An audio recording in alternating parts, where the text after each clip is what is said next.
GDA में शामिल थी वियो आहे। लियाकत अली जतोई साथियुनि समेत जीडीए में शमूलियत जो ऐलान करे छॾियो आहे। ब्रेकिंग न्यूज़ नासिन अवां सां शेयर कई पिया।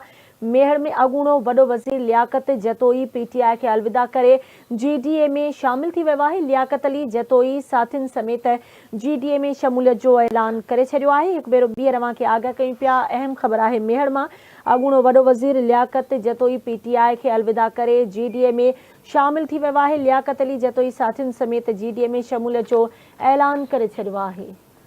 ब्रेकिंग न्यूज़ अवां सां शेयर करे रहिया आहियूं मेहर मां, जिथे अगूणो वॾो वज़ीर लियाकत जतोई पीटीआई खे अलविदा करे जीडीए में शामिल थी वियो आहे। लियाकत अली जतोई साथियुनि समेत जीडीए में शमूलियत जो ऐलान करे छॾियो आहे। तफ़सील मालूम कंदासीं। असां लाइन ते मौजूद आहे मेहर मां आवाज़ न्यूज़ रिपोर्टर मंजूर महेसर। जी मंजूर, छा तफ़सील आहिनि, आगाह कजो।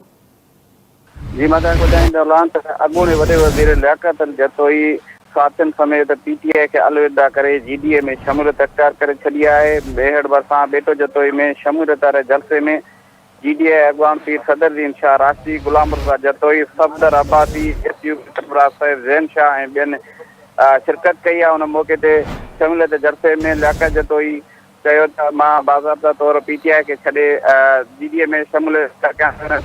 गुज़िरियल 16 सालनि में असांखे टारगेट कयो वियो, सिंध जा समूरा इदारा तबाह कया आहिनि। उन मौक़े ते शमूलियत वारे जलसे खे जीडीए जे मरकज़ी सदर पीर सदरुद्दीन शाह चयो त सभिनी खे ख़बर हुई त मुल्क ते हिन वक़्तु ॾुखियो आहे। सिंध खे नीलाम घर बनायो आहे, जिते हर इदारे खे विकिरियो कयो आहे। रोड, रस्ता, अस्पतालूं समेत समूरो इंफ्रास्ट्रक्चर तब्दील आहे। इलेक्शन में वधीक माण्हुनि खे गॾिजी जीडीए खे मज़बूत करे ऐं सिंध में जीडीए जी हुकूमत क़ाइमु कंदासीं। हुन मौक़े ते जलसे खे सफदर खान अब्बासी, गुलाम रज़ा जतोई, सैयद ज़ैन शाह ऐं ॿियनि ख़िताब कयो, जॾहिं त जादू ज़िले समेत मुख़्तलिफ़ इलाइक़नि मां पीटीआई जे वर्करनि, उहिदेदारनि, चूंडियल काउंसलर, म्यूनिसिपल काउंसिल, ज़िले काउंसलर, चेयरमैननि शिरकत करे जीडीए में शमूलियत ऐलान कयो आहे। जॾहिं त लाड़काणे, काज़ी अहमद, जोही समेत मुख़्तलिफ़ इलाइक़नि मां पिणु मुख़्तलिफ़ माण्हू जीडीए में शमूलियत इख़्तियार कई आहे। जी ठीकु आहे, मुंहिंजी महिरबानी मंजूर महेसर अपडेट करण लाइ।